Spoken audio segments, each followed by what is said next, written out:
రానున్న ఎన్నికల నేపథ్యంలో రాష్ట్రంలో ఇప్పటికే పలు సర్వేలు చేపట్టాయి. తాజాగా మరో కొత్త సర్వే చేపట్టింది. ఈ సర్వేలో మెజారిటీ ఓటర్లు వైసీపీ వైపు మొగ్గు చూపినట్లు వెల్లడించాయి.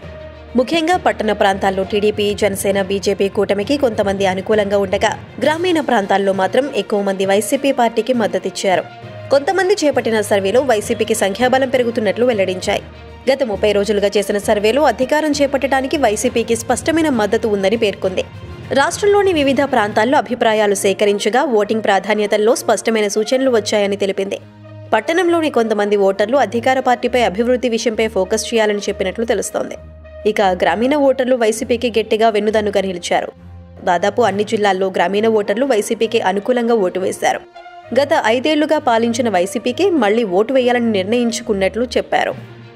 ఇటీవల పక్క రాష్ట్రంలో జరిగిన అసెంబ్లీ ఎన్నికల్లో గ్రామీణ ఓటర్లు కాంగ్రెస్ పార్టీకి మద్దతిచ్చారు.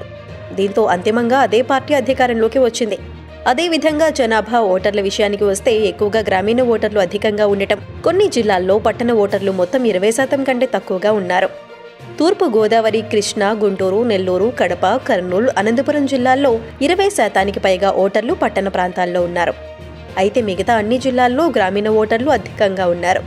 శ్రీకాకుళం, ప్రకాశం, పశ్చిమ గోదావరిలో దాదాపు 80% పైగా ఓటర్లు గ్రామీణ ప్రాంతాల్లోనే ఉన్నారు. దీంతో మెజారిటీ ఓటర్లు గ్రామాల్లోనే ఉన్నందున మెజారిటీ ఓటర్లు వైసీపీకే అనుకూలంగా ఉన్నారని తెలుస్తోంది. గ్రామీణ ఓటర్లు స్పష్టమైన మద్దతు వైసీపీకే ఉంది. వైసీపీ పనితీరు గురించి గ్రామీణ ఓటర్లను అడిగితే నిధులను సకాలంలో విడుదల చేసినందుకు సంతోషంగా ఉందని చెప్పారు. నెలవారీ సామాజిక భద్రత పెన్షన్లు, గ్రామ వాలంటీర్ల వ్యవస్థ, రేషన్ పంపిణీ, ఇంటి వద్దకే చట్టబద్దమైన సర్టిఫికెట్లు, కుల వివాహం, మరణ ధృవీకరణ పత్రాలు అందించడంపై ప్రశంసించారు.